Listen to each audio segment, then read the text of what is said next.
Nung ako'y pumasok bilang kalihim ng interior, ay pinalawanag ko sa inyo na isa to sa mga binubuwag kong struktura sa loob ng BFP. Ito po ay cancer sa loob ng BFP na matagal na nangyayari. Ito po ay pinag-uusapan na for the last 25 years na may sistemang ganon.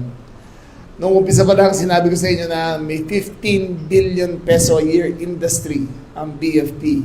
Kasama dyan ang promotion, ang acceptance, ang promotion, ang fire extinguisher, ang sprinkler, at iba-iba pang mga racket sa loob ng BFP. The BFP became a criminal syndicate instead of a law enforcement and a first responder syndicate.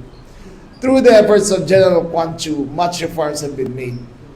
Today, this is the first step to showing you how serious we are in changing and improving the situation.